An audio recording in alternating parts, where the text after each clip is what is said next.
All right, so this is our review of the 2026 LP Texas Bylaws Report.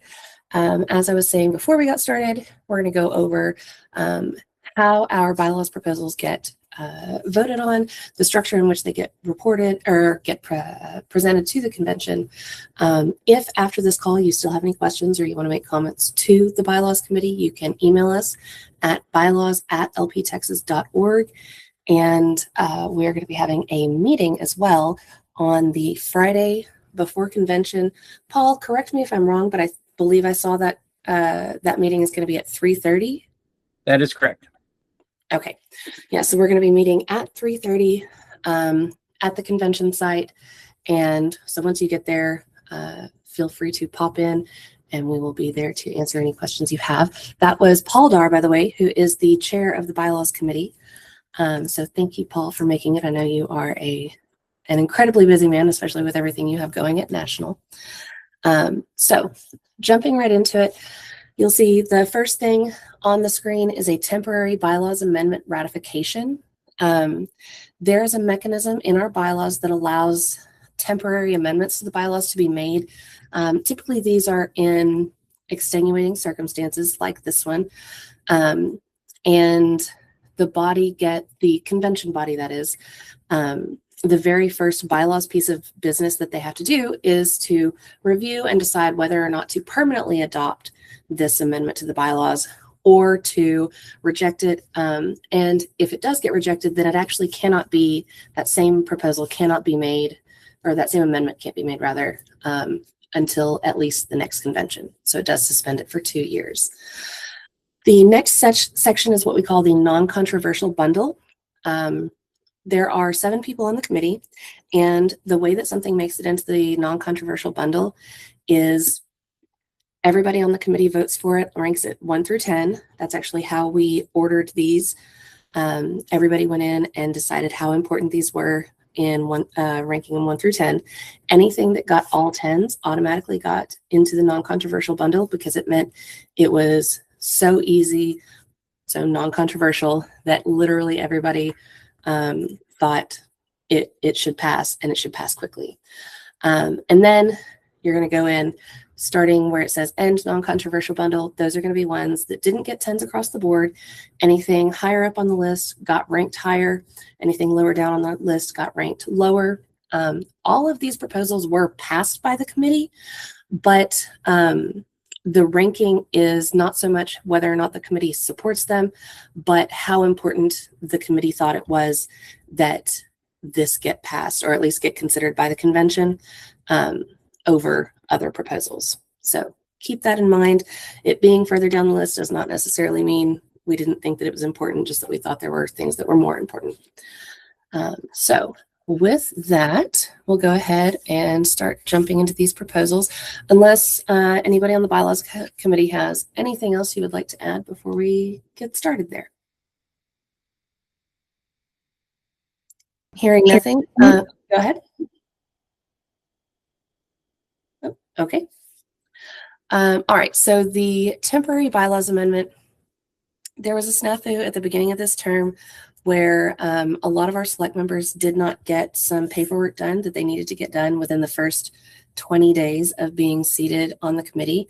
And the automatic consequence for not getting that paperwork done is your seat being vacated. Because of how many people on the committee that happened to, we passed a temporary amendment, which does have to pass by 4/5 of the entire body of select. So it is very well supported. That would have allowed kind of a grace period for them to maintain their seat. So basically it says that if a person was removed due to not submitting the paperwork, then they have 15 days to get that. And if they do, they can maintain their seat. Unless it's already been filled, which there's not a mechanism to fill a seat within 15 days. So it would have stayed vacant. Now, the Bylaws Committee is actually proposing that the convention does not pass this, because we have another proposal that we think is actually structured better that will address this. So before I move on, does anybody have questions about this one? All right, rocking and rolling. Let's go. So the first one in the non-controversial bundle, this is literally just a little bit of cleanup. There are some places in the bylaws that call the State Libertarian Executive Committee SELEC, and some of them that call it the SELEC. This is just, this one is moving the definition of SLEC from the description of the State Executive Committee to our actual definitions section. The second proposal is the one that basically removes any place where it's called the SELEC and just calls it SELEC, because that is the common parlance. Pretty simple. Fixing necessary and sufficient. As noted in the committee reasoning, the sufficient language doesn't necessarily work with approval voting, which is our standard voting process. It's also a little bit redundant. And we figured the vote of a majority of qualified participants voting at the relevant convention or district caucus shall be necessary for election to public or party office does the trick. Sufficient isn't actually doing anything else. Proposal number 4, this is just updating some references that we found from previous amendments that didn't get updated. So it's just a little bit of house cleaning or housekeeping. All of these, it's just, we added a new section. We actually added the definitions section. And so that bumped this one down and it just didn't get cleaned up at the time. Same goes for these. So that one is super easy. This one, there were 2 instances of the word county. So establishing and supporting county libertarian county affiliates. So we just picked one and said, let's remove this one. All of those are the non-controversial bundle. When we get to the bylaws section of the convention, these are going to be put up on the screen, and we are going to consider them for a vote up and down, either passing all of them or failing all of them, unless somebody moves to do something called dividing, in which case we would take them all separately. But the bylaws committee is hoping that the convention will be supportive of these very minor amendments and just pass them pretty quickly all together. Before we move on to some of the controversial, or hopefully not too controversial stuff, does anybody have questions about these? All right. So the definition section, we added a little bit to the introduction to the definition section, just because sometimes there end up being questions when a motion gets made or we're discussing intent. And so basically what this says, it's kind of like our superiority framework later on in our bylaws, but it basically says that we use any definitions as they're defined in our parliamentary authority, in Texas election code, and then it establishes the latest edition of the Merriam-Webster Collegiate Dictionary for any plain old words that aren't otherwise defined in election code, our parliamentary authority, or here in this section. And then you'll see that it mixes several definitions, adds a few in. And the goal here is literally just to make sure that our definition section is only compiled of jargon specific to the party itself. So delegation leader isn't going to be something that is well defined anywhere else. And so we define it here. District representative, while it can mean different things, like our House of Representatives, we define that it is somebody representing a senatorial district on our state executive committee. Eligible county is something that we have listed several places, both in our bylaws, our bylaws of SELEC, and our policy manual. This is pretty simple. Honestly, I expect this one to pass pretty unanimously without any objection. But if anybody has any questions there, they are welcome to ask them.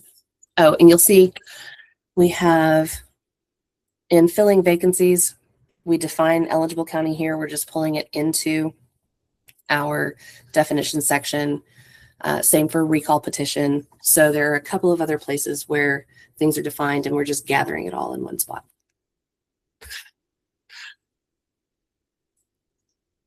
This is the first one I expect people may have questions about. I do see a lot of current and or former select members on the call right now. So as it stands right now, when select is doing the business of the convention between conventions, we do a lot of online votes. There were actually 42 taken this term. And to call a vote, one person says, hey, I want to vote on this. And at least 10% of the body has to say, you know what, I also think that we should vote on it. We've run into issues where sometimes a vote will get called before a significant portion of the body realizes that there's even a request for a vote. Sometimes within minutes, and amendments will get proposed. And there's no good way to make amendments for online motions as our bylaws currently stand. And so we're seeking to increase it from 10 to 20%. That would kind of slow those things down just a touch, not a whole lot. And then there's also a requirement currently that the chair puts up a vote within a week. That if the chair does not put the vote up within a week, then a whole new call for a vote has to happen. And the idea when this bylaw first passed was that if the chair thought that a motion was out of order, they wouldn't have to call it, which is perfectly valid. But it had the potential to lead to certain votes not getting called for political reasons. And so we made amendments to this so that the chair is compelled to call a motion if the motion is in order, but that it also sets up, so long as the motion would otherwise be in order. So if it's not in order, they're not compelled to call it, but if they are, then they would need to. And then it also explicitly sets up that the vice chair has the authority to step in and set the vote up and kick things off there if the chair is unable to do so themselves. Anybody on the bylaws call have thoughts on this that they want to share, or anybody with questions about it?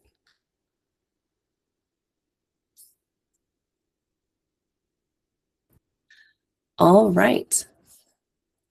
Removing against voting. We have a lot of what looks like first-time convention goers, or at least Libertarian Party or LP Texas convention goers on the call tonight. But anybody who has been on one of these before, especially if you were at the last couple, you know that against voting caused so much chaos, both in trying to make sure that delegates understood how exactly it was supposed to be conducted, as well as the structure of ballots and things like that. So we did for a lot of years. We just had you vote for who you want, and you didn't have to also vote against who you didn't want. And it worked just fine. So basically the bylaws committee is considering this a failed experiment that we would like to revert back to a more standard way of voting. There are also requirements in here that, thank you, Paul. There are requirements in here that any election that we have includes against voting, which has made it difficult when you have something like one nominee who nobody actually objects to. But if you're obligated to take a ballot and it has for and against, it's just a lot of administrative work that's unnecessary. And Paul clarified that the bylaws committee meeting is on Friday at 2:30, not Friday at 3:30. But we will be there from 2:30 to 3:30, and I'm sure some of us will be hanging around after the fact if me telling you it was 3:30 caused you to show up a little late. Anybody on the bylaws committee or anybody else have questions about or comments or questions about the removal of against voting?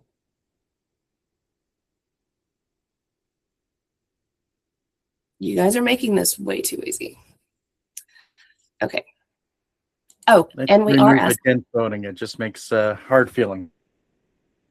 That's the other thing. And we saw this especially when it came to national delegate voting, was that some people who maybe weren't well known in the party got more against votes than they got for votes, which, especially if you've got people who have never been to one of these conventions before, they're suddenly feeling like they've showed up, they've put in all the effort that you guys know takes to get to a state convention, and all of a sudden they're not welcomed as they should be. So a lot of reasons that we're trying to change this, that being one of them. Ken, you have a question? You've got your hand up.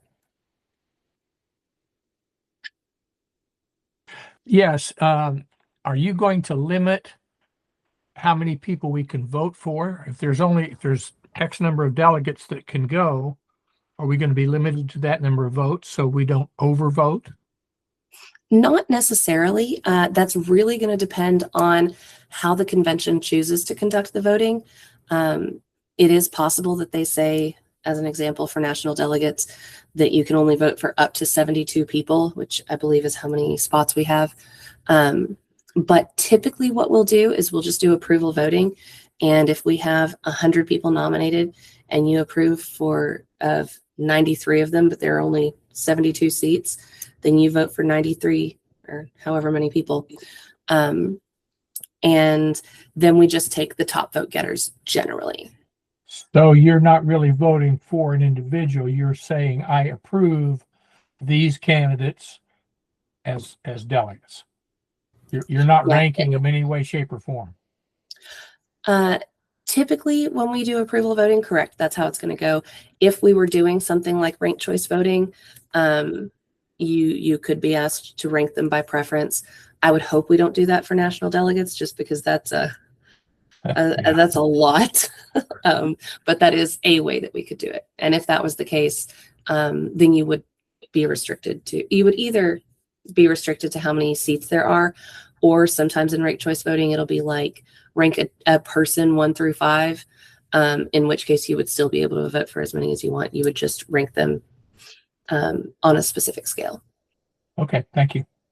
You're welcome. Carter?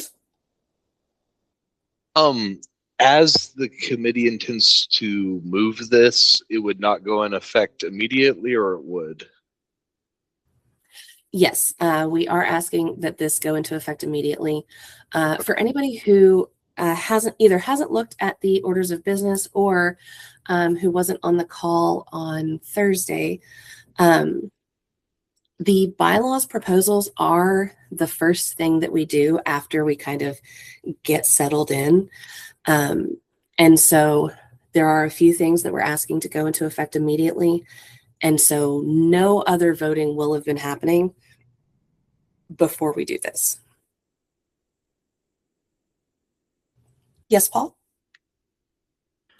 It's actually 86 delegates, so we should have more delegate spots than we have. Yeah, we did really well in the allocation this time, so get everybody to apply to be a delegate that we can find. Cool. Yeah, I think I was using last term's numbers, but dang. Okay, cool.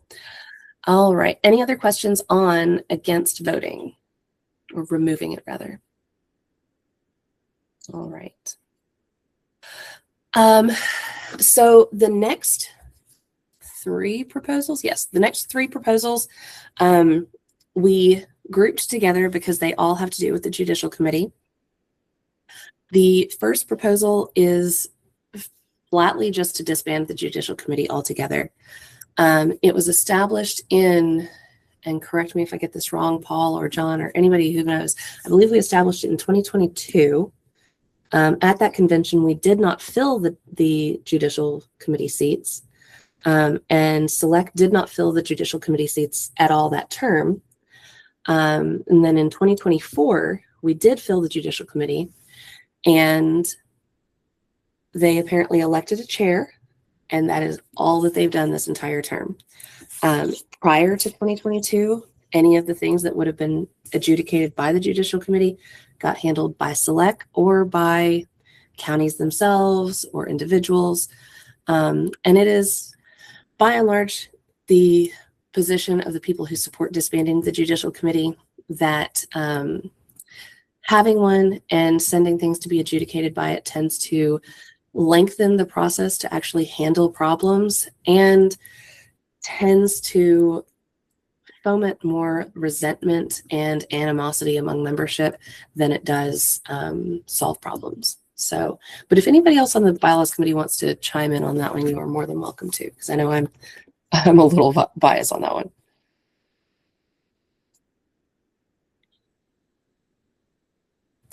All right. So if the convention does not move to disband the judicial committee, if it does vote to disband the judicial committee, then the next two proposals just won't come up at all.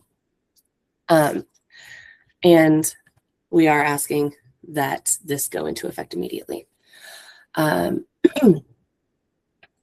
the next one is institute additional structure and safeguards around the judicial committee. Basically, this would just set up a little bit more structure as far as whenever a complaint is brought to the judicial committee, how exactly it would be handled.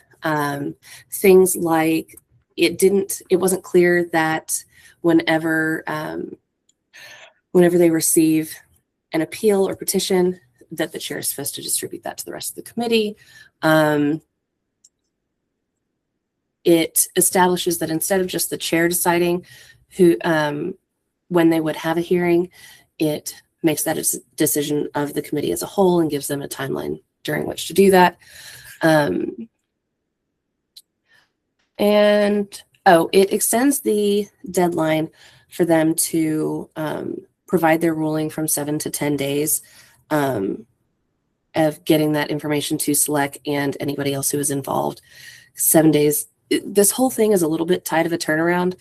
Not that we've gotten to put it in action to see just how tight.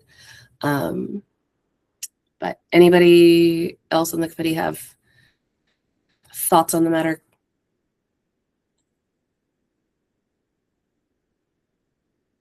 Alrighty. Judicial committee vacancies. This was one that I don't know. I frankly don't know why it was ever put in there that the judicial committee members would have a say in filling their vacancies. But it takes it and makes it just a matter of SELEC, especially considering the fact that judicial committee members don't have voting authority at SELEC meetings. There's just not really a good mechanism to post a vote between all of them. Or between both bodies. And further than that, they are supposed to be two independent bodies.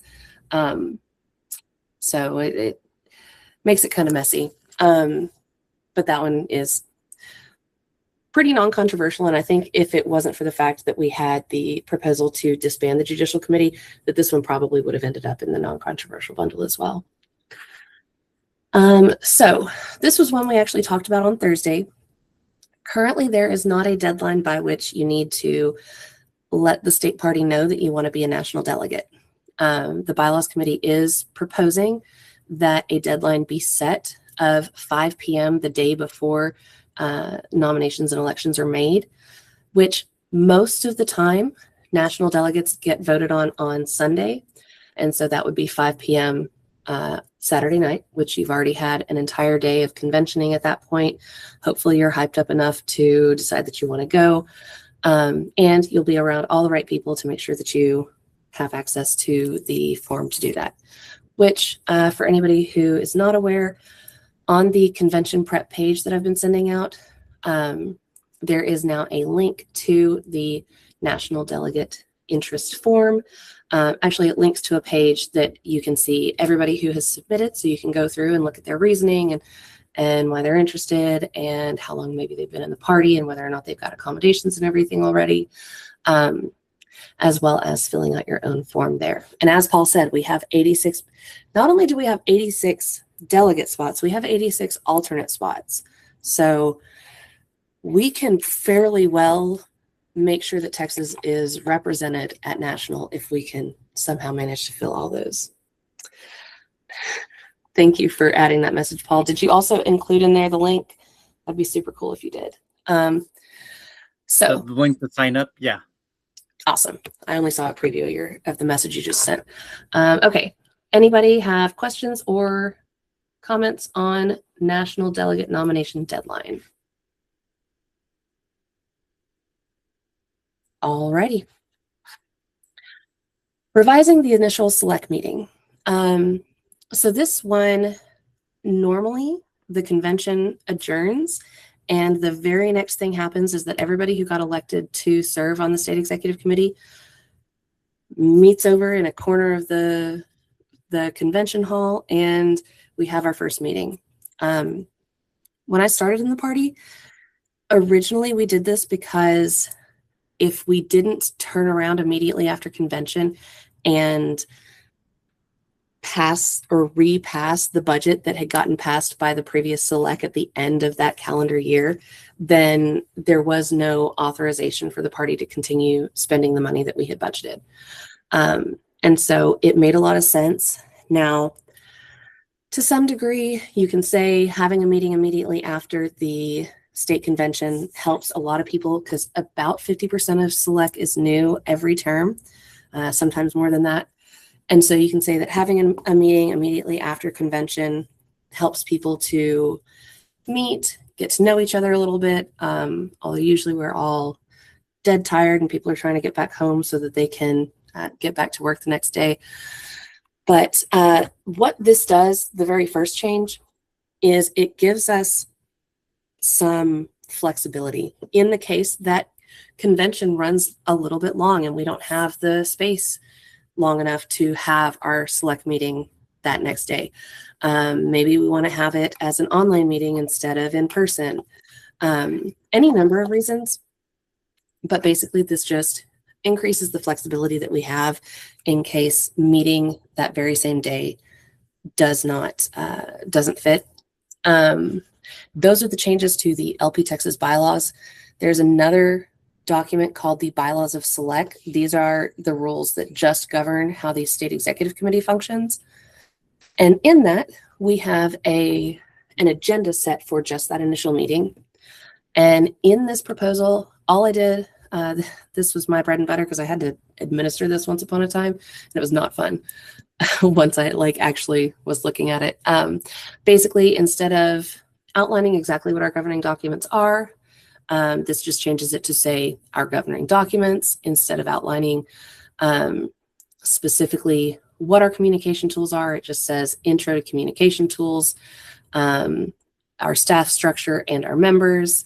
And then it also outlined the oath and signing agreements in accordance with swearing in and agreements, and just says the documents required by these bylaws. It does make it a lot more generic, but what it means is that in the future, when any of those documents change, we're not going to have to come back and hunt this particular part of the bylaws of select and make sure that they get changed as well, because it should just make it more timeless. And we're not asking that go into effect immediately, which that's a bummer. So amendments to the bylaws of select only require a majority of delegates at the state convention to pass, but amendments to the LP Texas bylaws require 2/3. Because the bylaws committee is proposing voting on both of these together, it's going to be subject to the higher threshold. So both of these would have to pass by a 2/3 majority, but they will be getting voted on together, unless the convention did a weird thing and split them up, which they could do, but I don't foresee that happening, and it would seem kind of silly if they did. Comments or questions before I move on? All right. Apportionment of delegates and alternates. Currently, the minimum number of delegates that can be apportioned to any given county is 3. Every county gets the same number of alternates as they get delegates. This would simply just change that minimum from 3 to 2, which in non-presidential years, when our conventions are a lot smaller, and any times that maybe the party is having trouble finding a large venue or having trouble maybe even affording a large venue, it gives us a little bit more breathing room, but does still maintain that no county can be allotted less than 2.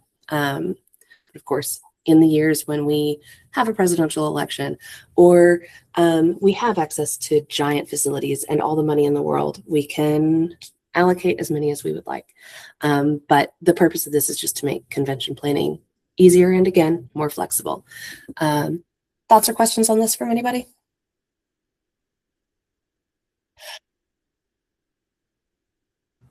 All right. So this next proposal, number 15, is actually the one that the Bylaws Committee references when we were talking about the temporary amendment that the Bylaws Committee is recommending the body not adopt. Excuse me. As it currently stands, the qualifications of state executive committee members require that somebody who serves on the state executive committee is a voting member of the party, resides in the district or political subdivision that they represent, and they've submitted an application to the state secretary that they have signed the party's platform, noting any disagreements that they have with the plank, and that they have signed the Libertarian Pledge that states, I certify that I oppose the initiation of force to achieve political and social goals. They have to do all of these things in order to be elected as a state executive committee member.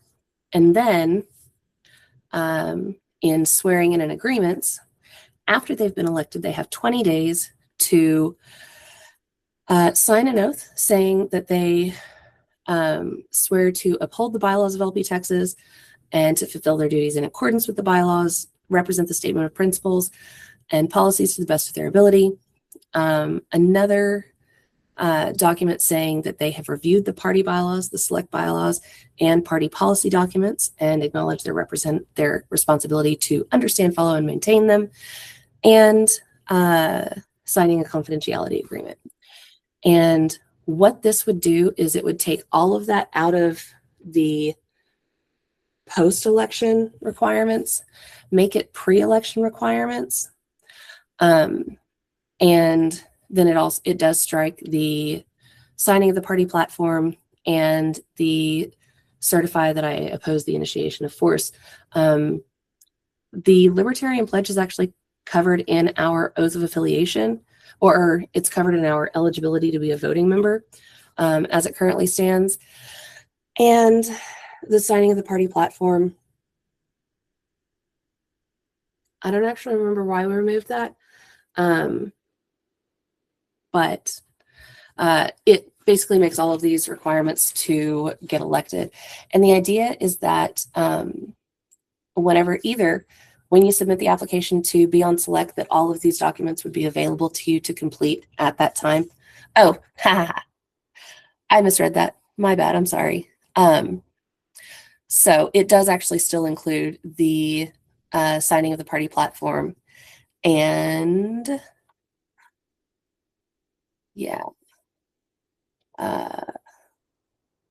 signing of the party platform, but it does not include the pledge because that's included in the voting membership requirements. So ideally, we would have either one application when you submitted the application that would trigger being sent all of these other documents, or that the application would just include all of these documents so that it would be a one and done thing. It does seem arduous. It's not as bad as all that. A lot of these things that you have to sign are like 2 sentences. Comments, questions, or concerns on recategorizing swearing in and agreements?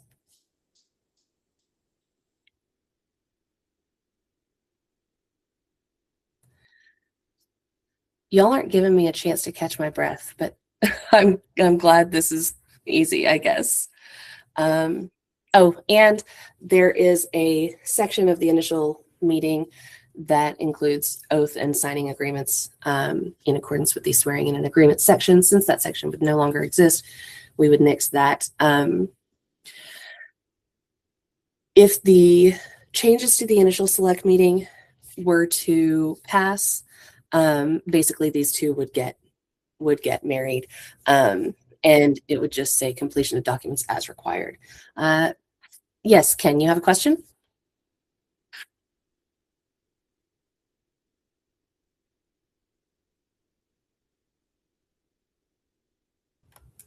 Ken, you've got your hand up. Did you have a question? I don't want to confuse matters, but in our election or in our convention process, don't we elect select members before we finalize the platform? Yes. And so the thing that it says is the most recent party platform. And so, Okay, so yeah. So if I sign up that I agree with the platform and get elected, and then they pull the rug out from under me and change the platform radically, I've sworn that I'm signing up for the new one. No. What you would be signing is the most recent party platform, so the one that you agree with. And I would hope that if a person agrees with for this example, the 2024 platform, and if the 2026 convention just changes it to something unconscionable, that we would, as select members, resign, I suppose. I guess that would be the solution. Okay, I didn't mean to muddy the water. No, that was a great question. Good job. Anybody else? All right. Hopefully the bylaws proposals go this quickly at convention. That would be so cool. It's been a long time since we've gotten through all of our proposals. All right, seating of delegates and alternates. So part of what this does is it empowers the credentials committee to establish some sort of system for establishing who it is that is authorized to vote at any given time. If you've been to one of our conventions before, you know that you receive what we call a voter button. It usually has, like, I think they change every once in a while, but it usually has like the LP Texas logo and it says voter on it. And that way, if you're a delegate, you're going to have a voter button. If you're an alternate who is currently seated as a delegate, you're going to have a voter button. But any county delegation can go, we have 3 voter buttons and 3 people seated who are part of our team. So this empowers them to establish some sort of system without being so tied down to the system that we use right now that we can't make changes if the need arises. Questions, comments, concerns from anybody on this one? All right. Oh, something else. This is kind of already in there, but we just cleaned it up a little bit. That basically just says the absence of a token shall not preclude a delegate or alternate from being seated or participating in the convention, because whether or not you have a button does not determine whether or not you have the rights of the seat that you are elected to. But that's not actually a change, just a little bit of cleanup. Clarification of NOTA. All right. We have in our bylaws the right not to select a candidate. In fact, I'm going to go to our actual bylaws because this is just item C, so you guys can see what it says.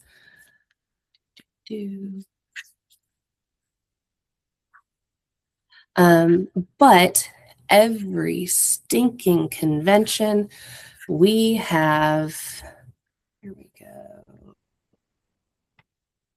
Yeah, there it is. Okay. So every stinking convention, we are obligated, according to our bylaws, that an option for none of the above is present when voting on contested offices. Because of that and the lack of any sort of clarification in our bylaws, every single convention we have to define how exactly NOTA is going to work. Sometimes we pass a motion that says that you can vote for any of the candidates on the ballot and NOTA, or that you can vote for, that if you vote for NOTA, you cannot vote for any of the other candidates or else you spoil your ballot. The idea is that if a person gets more NOTA votes or doesn't get more votes than NOTA, they're not eligible for the office. It's typically how that goes. But to save a little bit of time and clarify things at convention, so that we can hopefully quit having to vote on this every single time, the Bylaws Committee is proposing C under right to not elect candidates that just says that NOTA or none of the above mean none of the other candidates for the office/position are chosen by the voter. So if there are 8 people on the ballot and NOTA, then if you truly don't want any of those, you pick NOTA and you don't vote for anybody else. It says a ballot marked with NOTA and any other candidate for the office/position is invalid and will not be counted. We think that this is concise, clear, difficult to misinterpret. And while it is not necessarily the philosophical position of everybody on the committee, I can say that the consensus of the committee was less about getting what we philosophically wanted and more about getting something on the books so that there's no more confusion. Anybody have anything else they want to chime in on that? Or questions at all? All right. Proposal 18. So we're calling this out of season national delegate selection. And the idea is that typically the national convention is held on Memorial Day weekend. It's usually held at the end of May. And according to state law, right now anyway, our state convention has to be held in the second weekend of April, caveat, Easter. And so normally it's our state convention that elects our national convention delegates. However, a few years ago, it used to be the case that the national convention was actually held in like February, if I remember right. And so we have a provision that allows the state executive committee to select our national delegates. And we know that the national convention in 2028 is going to be held before our state convention. Correct me, Paul, if I'm wrong. I think it's also February for that one. That is correct. It's February. Awesome.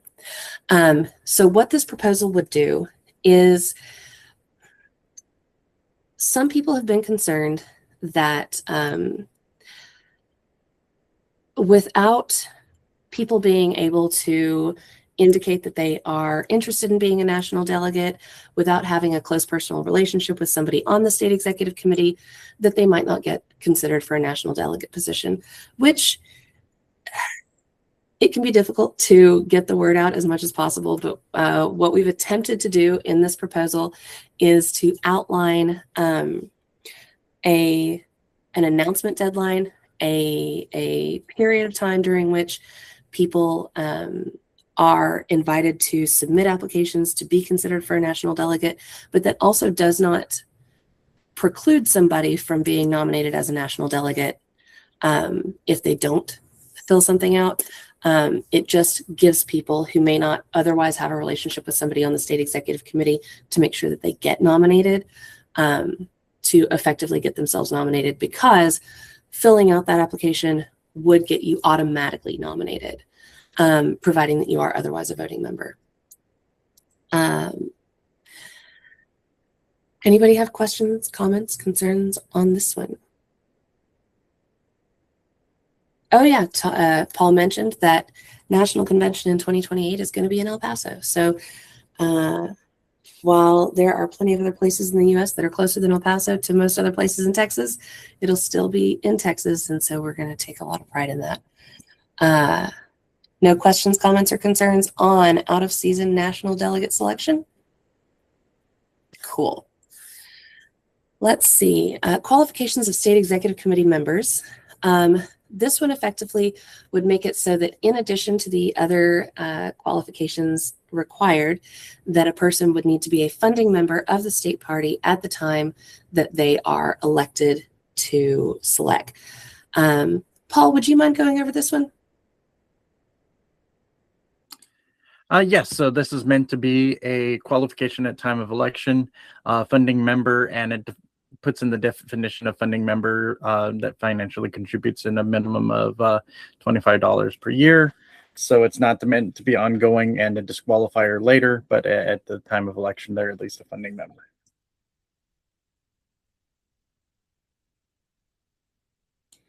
And that was just it, that everybody puts in there that at least donates once at some level at a minimum. Yeah. And this would not, because this was something that came up, this would not preclude somebody or wouldn't get somebody kicked off if, 367 days after their election, they haven't made another donation, it is explicitly at the time of their election. That way we don't add to a bunch of administrative burden for our state officers. And we are asking that this bylaw take effect immediately. All right, this is the one that the committee expects to be the big one this go around. We are attempting to change the composition of the State Executive Committee. I'm going to scroll through it real quick, and what we're all going to see is that this is it looks like a very long proposal. You're also going to see it takes a lot of stuff out. The short answer to why it takes a lot of stuff out is because there's a lot of stuff that is dependent on the fact that we currently are made up of 2 members or 2 representatives from every state Senate district. So you'll see VD7, voting in district caucuses, gets removed altogether because this proposal would have our state executive committee members elected at large. That means that they would be elected at the state convention by the entirety of the state convention, just like our candidates for public office and our state party officers. And should we keep them, our judicial committee candidates. So there is a whole 60, I believe it's 60-day process, minimum 60-day process for filling select vacancies in between conventions. That's a lot of what this red is that gets removed. That gets switched to just, should a vacancy exist in an at-large position, an at-large position, the vacancy will remain until the next state convention. That should be blue, not red. It changes the way that the recall, well, it doesn't change the way that the recall petition works. It just makes it so that it is applicable to the entire state membership rather than just the membership of that person's Senate district. Changes a little bit of wording here that says officer or district representative to just say select member, partially because all of our officers are also select members, in addition to the fact that we would be getting rid of district members and they would just be members at large.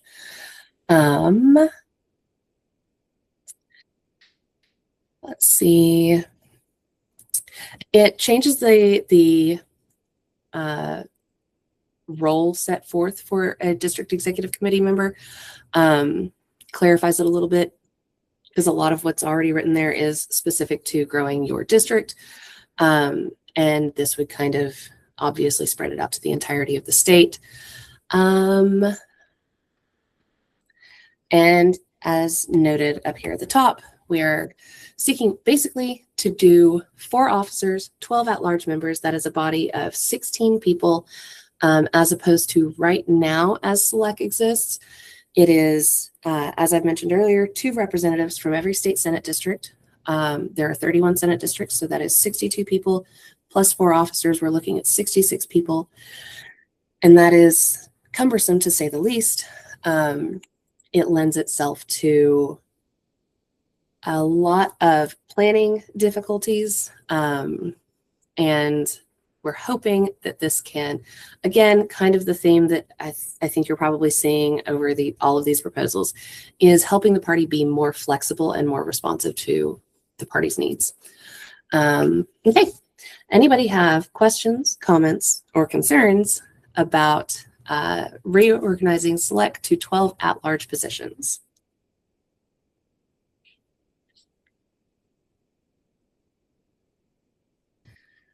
All right, so what you will notice is that this is the majority report. The next proposal, once I get all the way down there, we are asking that this go into effect immediately. Both the majority and minority report, we're asking to go into effect immediately. So hopefully one of the 2 of these gets adopted, and we will be making changes to how we do SELECT one way or the other, we're hoping.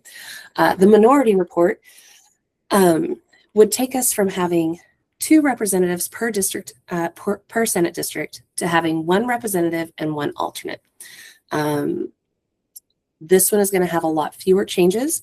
Filling vacancies would still be done according to Senate district. Voting would still be done in Senate district caucuses at state convention. So you'll basically just see places where we mentioned district representative that we're also mentioning alternate now. Defining district alternate, because we also have a definition for district representative. Again, jargon. Changes to the bylaws of select, which is just going to outline that if a district representative is not present, that the alternate will, if they are present, will step in and be seated and then be eligible to vote as if they were the district representative in that meeting. So we have 2 proposals here. I do know that the committee received a recommendation for an amendment that I expect to be made on the floor that would take the at-large proposal and amend it from 12 at-large representatives to 8. The committee declined to adopt that proposal or that recommendation. Basically from the perspective that we want to leave it up to the convention body. Several of the people who supported the at-large proposal at 12 are also in support of doing it at 8. Everybody is in support of, everybody on the convention or the bylaws committee is in support of shrinking select, period. But the idea is that we intend to present as much as we can to the convention body and hopefully come to the solution that is the best supported by, by, well, at least 2/3 of the convention. Anybody on the bylaws committee have additional commentary for these items? I support shrinking select, and while I support the majority report, I also supported writing the minority report in case majority doesn't get passed, just so we have another chance to shrink select in one way or another. Awesome. And for what it's worth, I collaborated with our executive creator. Oh my God. Sorry, guys. I've been talking a lot and I'm getting tongue-tied now. I worked with our executive director on the majority report, but did also join with Paul on the minority report for the same reason. It is important that we get some flexibility for the party here, shrinking it one way or the other.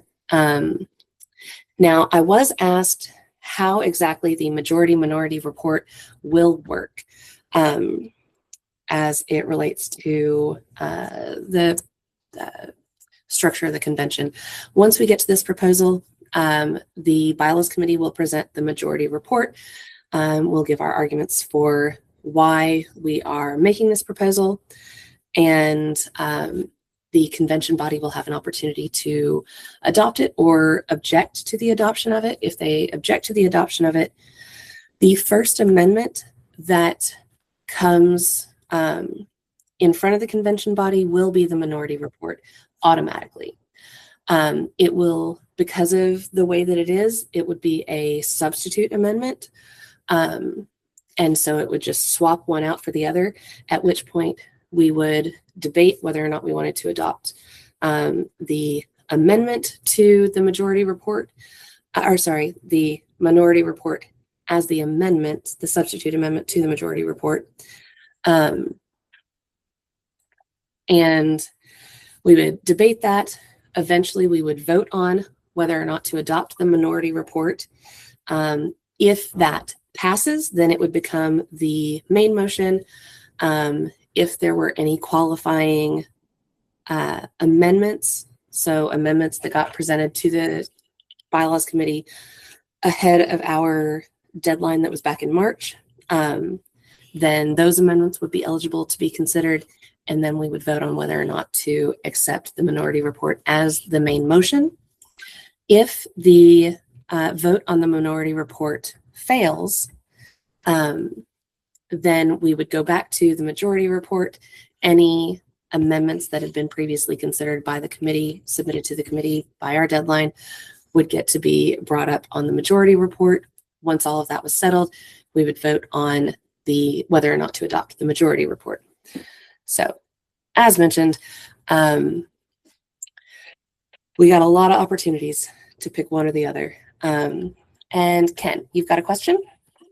You said that on the floor we will debate it, and the committee will present the reasons for the majority report and the reasons for the minority report.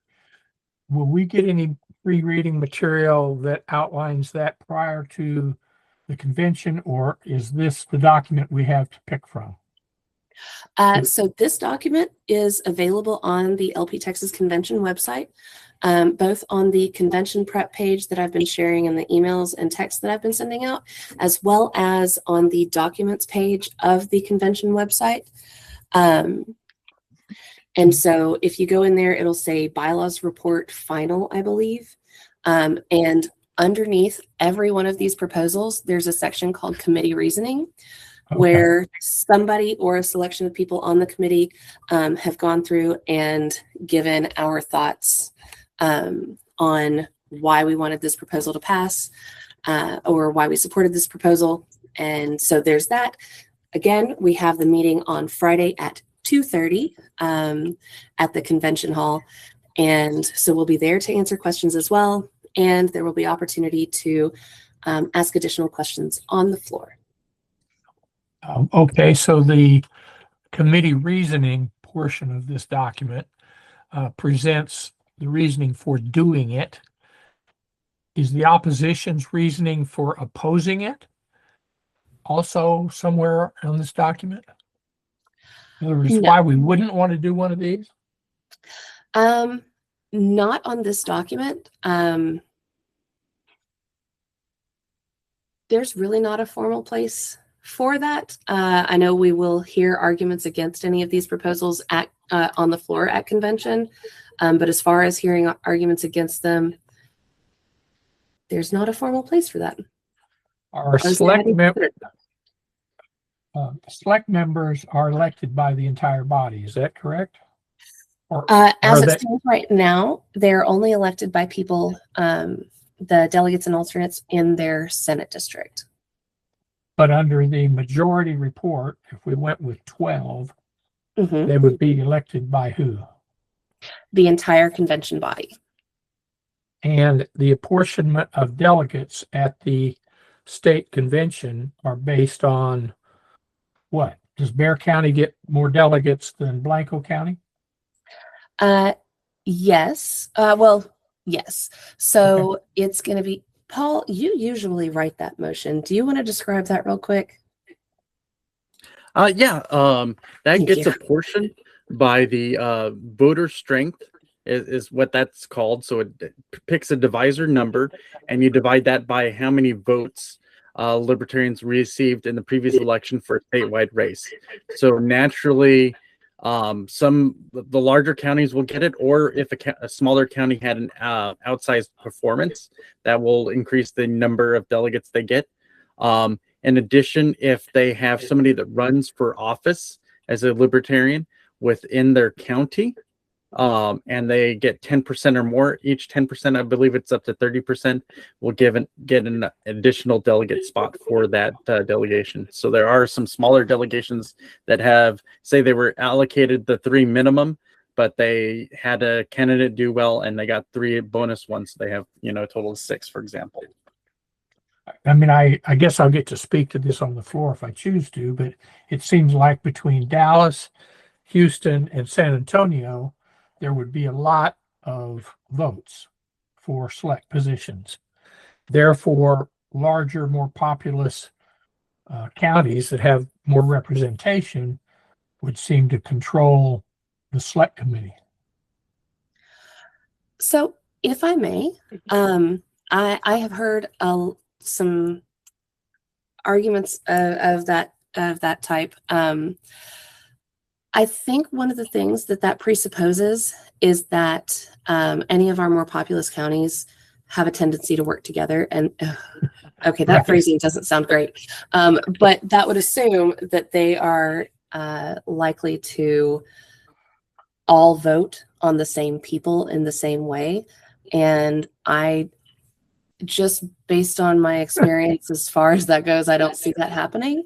And I will say this, that looking at the numbers, our rural counties, if they were to coordinate, would be able to have a significant sway and as far as the selection of select members goes.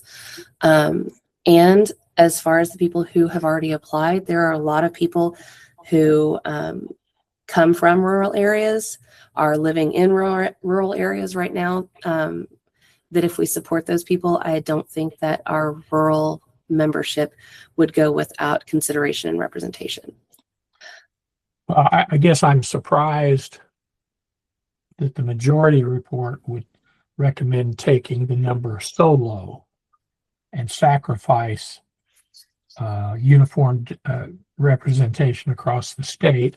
And I'm a little concerned that the opposite, someone that's opposed to that is going to be in a position to make arguments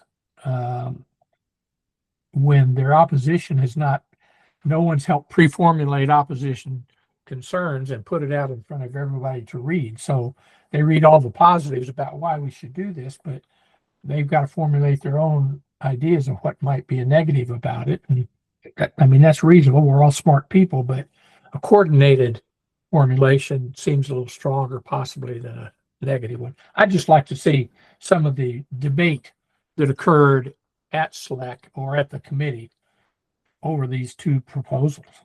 That's all. I don't know if that's possible. Probably not at this late day. That's all I've got. Well, we do have some hands up that I think may give some feedback there. So it looks like Andrew is first. If you want to let us know, I don't know if you've got a question or comment on this, but go ahead, Andrew.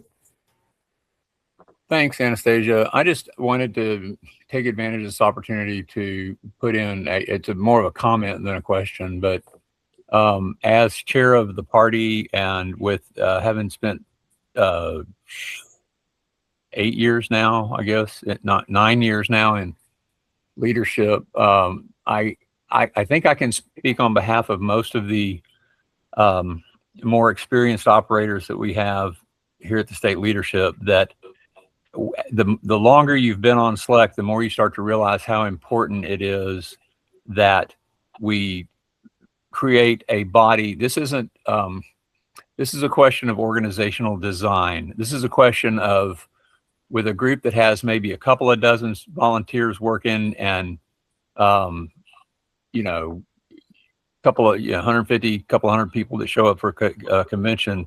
How many people does it take on the executive board to manage that? Looking at our annual budget, you know, what's a good sized board for that size organization? And the 8 to 12, I don't care much whether you all vote for the 8 or the 12. That's academic, but something's got to change. And in even the 31 district proposal with 1 delegate, I was in favor of that myself about 4 years ago, 3 or 4 years ago. But I don't think it's a change won't make a substantive difference. We need at least the 12, if not the 8, to be able to function properly as an organization. That's what I wanted to say.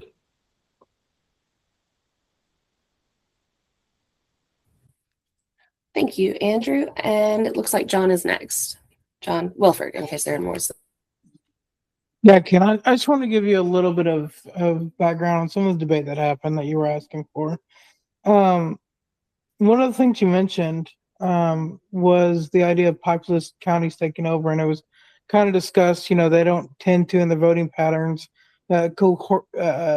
work in cohesion to just elect people from populous counties. But another concern that may come up, not that they would have the numbers to sway it, but or have the numbers to carry it, but maybe the numbers to sway it is that our most populous county, let's say Harris, would just vote all their people, and that would be enough to just populate the board with Harris. This is actually a discussion that came up in the debate on this, and the challenge I issued to the particular member making that, bringing that question up was, okay, name 12 people who would be willing to volunteer to be on select in Harris County. And they couldn't even name 8. So I think there's 2 pieces of this. One, the number of votes they would need to do it, I don't think are there. And 2, even if they were, I don't think the volunteers are there to take on the task. Separately, and just kind of moving away from the history on the discussion, but just more toward my own opinion on the matter. We currently have a board that usually starts out with 60 or so people who manages a budget that is less than a lot of the household budgets of the members, and in some cases less than the median household budget of the average American. It is a pitifully low number for a board of 60 people to manage. And that comes with a lot of overhead costs for hotel, for travel. I would guess that throughout the whole board, with the amount of money that individuals are putting in to go, the amount of money that individuals are spending on hotel rooms, and the amount of money that we spent to rent a room, we spend more money holding select meetings than the whole party has. If we just took all that money, gave it to the party, we could double our budget. It's a completely inefficient way for us to work, or I would argue, not work.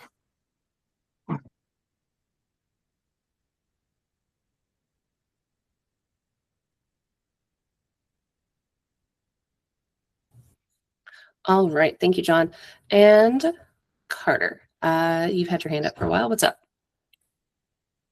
Yeah, just to basically address what Kenneth was saying about the arguments against it. I argued against this in 2022 or 2022, yes. And the main arguments against it were that, representation equally across the state was good, and that Texas election code requires a similar format to what we have now if we become a primary party. And that was kind of like the main arguments that were on the convention floor about it. And it obviously didn't pass that time. I'll tell you, my opinion on this has greatly changed recently. Just to put it in perspective for you, if we feel SLEC as it is currently designed right now, that means we will elect a third of all attendees to the state convention to our executive committee. It's crazy. There is so much that an executive committee could be doing good for this party, and unfortunately it's just so big that no one ever finds footing to get the good things done on SLEC. I could rant on it forever. I'll save y'all all that, but bottom line, those are the main arguments I've heard against this type of thing. But I fully support it, the 8 or 12. I don't think that cutting it at half goes far enough, although I would support that over leaving it how it is currently.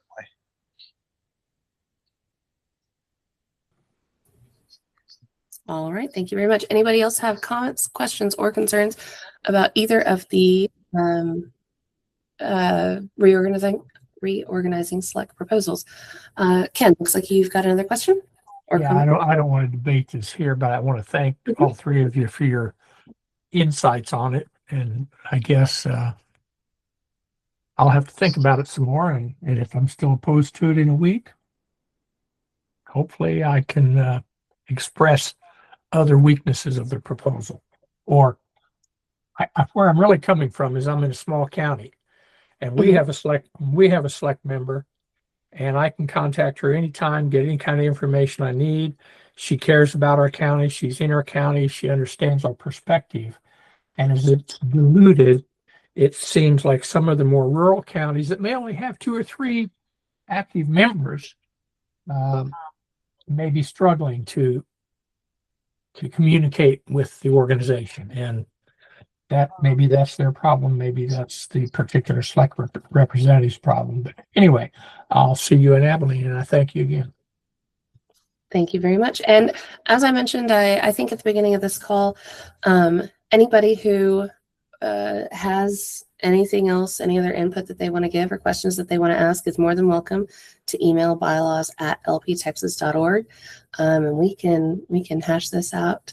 In addition, leading up to the convention, I will say that I do think a significant portion of the problem of select members not being responsive to their districts is because when we get to our district caucuses, for about half of those districts, they're just staring at each other trying to figure out who's got to fall on the sword this time. They're not people who it's a passion of theirs, but we do have people across the state who it is a passion of theirs. Sometimes, Washington County being a phenomenal example, actually, have several people who are well qualified and enthusiastic about the role, but for whom in their Senate district can only elect up to 2 people. And not to say that any one county should have a huge sway on the body. I do think that we'll stand a chance of getting 12/16 people who are genuinely interested and passionate about doing that job than we will to get 60 people. We'll move on, because I know we've spent quite a bit of time on here, and I do expect this is probably what we're going to spend the most time on of the bylaws proposals at convention. So definitely talk to the people that you know, talk to the bylaws committee. Again, we're going to be having a meeting at 2:30 at the convention hall on Friday. Another place that we will be more than happy to hash this out with you. I am more than happy to go grab a beer with people who want to talk about it after the meeting. Moving on. So that's the majority report and the minority report. And so the changes to select composition are grouped together along with this proposal 22 on vice chair duties. If the majority report passes, then this proposal on vice chair duties won't come up because it won't be relevant, because as you can see, it just adds a sentence in there that says the vice chair shall be considered to represent any and all senatorial districts that do not have a district representative, just so that there is explicitly somebody whose job it is to be responsive if, say, Senate District 2 doesn't have anybody currently serving on the board. Who is it that people in that district can reach out to with questions, concerns, or things that they need to bring up? Anybody have thoughts, questions, or concerns on that one? All right. Proposal number 23, and we are very close to the end. We might end on time. That'd be crazy. All right. So this one is about quorum. There has been confusion in the past about whether or not the turning in of the voter button signifies a person attempting to be removed from the permanent role of the convention. We have this quorum bylaw that allows for delegates to and alternates to the convention to permanently sign out, is what we call it, which would take them off of what we call our, what is the term we use specifically? Our delegates registered as attending, which is the number that we use to base our quorum on. That way, if there are people who need to leave but who consent to the body continuing to do business, they can sign out, reduce our quorum numbers, so that their absence does not affect whether or not we can continue to do business. This basically just both reiterates to delegates the importance of turning in their voter buttons, while making sure that that does not signify that they are actually checking out of the convention, keeping those as two separate processes. Adds in a thing about notifying their delegation leader. That is something that we've seen in the past where they'll maybe go talk to the credentials committee, but they won't talk to their delegation leader. And then their delegation leader thinks they're maybe just out for a smoke break or going to the bathroom, grabbing a drink or whatever. And not that they are actually gone for the rest of the convention. Anybody have any questions, comments, or concerns on that one?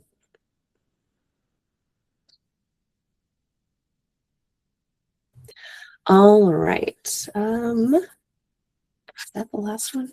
We got 3 more. Okay. This is regarding voting membership eligibility. Currently, our bylaws require not only that a person be a qualified Texas voter and not be affiliated with any other political party, seeking the nomination of another political party, or a candidate to public office of another political party. It also requires that they sign an agreement with the party's statement of principles and sign the Libertarian Pledge. A couple of reasons that this proposal is getting made. One is a question of whether or not that is a legal requirement. Some members of the committee believe that we can add additional requirements beyond what is set forth in election code to be a member of a political party. Others think that those are the only requirements to being a member of a political party that we're allowed to put on. So there's that. The other side of it is an administrative side. Excuse me. And basically saying that there are a lot of times, especially at the county level, that somebody may affiliate with the party, and the only thing that they're doing is what's required by election code, which is completing an oath of affiliation, and that they may not also be, in many cases aren't, also signing a statement that they generally agree with the party's statement of principles, or signing the Libertarian Pledge. And therefore calling into question things like their election of maybe changing county party leadership midterm, or who is a member for their precinct and county conventions. It has the potential to create a lot of mess. And so the committee is attempting to clean this up and make it more administratively feasible at all levels of the party. Anybody have any thoughts, questions, or comments on this one? Jesse, go ahead. Yeah, I think my thought on this is that we do still need to have at least some modicum of party membership, or being a voting member to be able to transact business. So the way that my understanding of the way that it's always handled is that, if somebody, joins the party kind of outside of the precinct, to state process where they're doing an oath of affiliation, then whenever they're brought on to the county, they sign the oath of affiliation. That then gets submitted to records, which I know some county affiliates do or don't do, but we at least have that oath of affiliation on there, which should have the verbiage that they agree with the statement of principles and, generally support the party platform. So I guess I don't feel like that's a hard thing to do. I think maybe it's a change management or a reinforcement thing that affiliate support team could work on, but taking out the voter membership as a requirement altogether, I don't support that. So this actually does not take out qualifications to be a voting member altogether.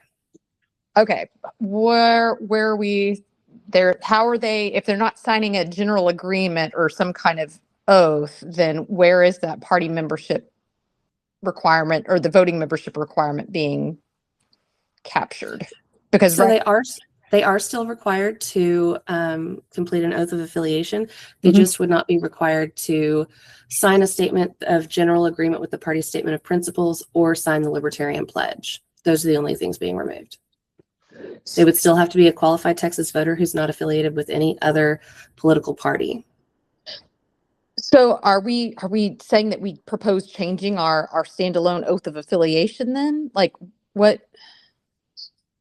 So the state of Texas election code already has an oath of affiliation that's prescribed for political parties to use. Okay. Okay. So basically we would be replacing that with the kind of LP Texas specific one that we currently have. Yes, we would be using the one prescribed by Texas election code if this were to pass. Okay. Okay. All right. I'll take a look at that. Thank you. Mm-hmm. All right. Anybody else on this one? All right. Wrong screen. There we go. Number 25, clarifying whether party office includes delegates and alternates. This is another one that we have had to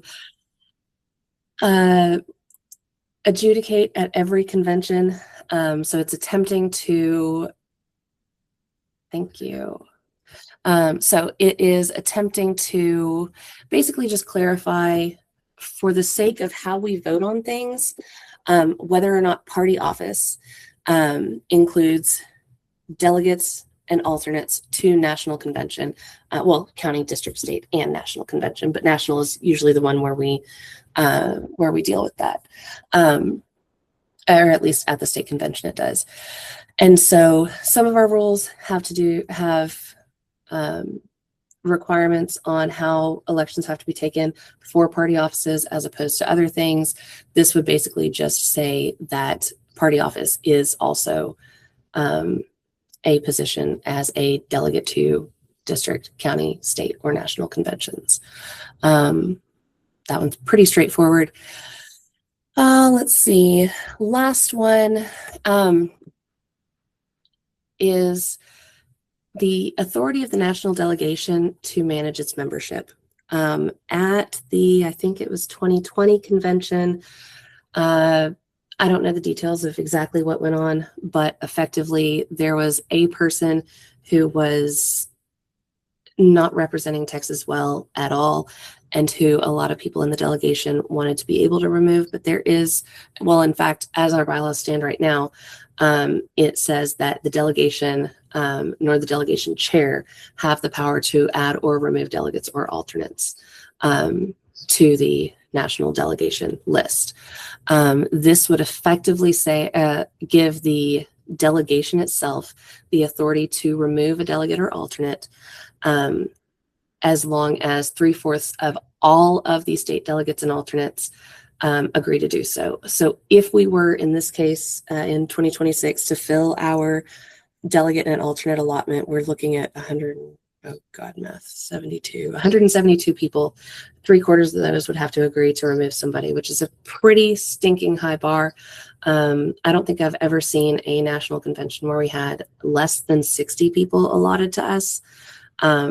And so no matter what, it's going to be a high bar to get 75% of all of those people to agree to remove somebody. But we did want there to be a mechanism in case it really was as dire a situation as was described to us at the, I think, 2020 convention.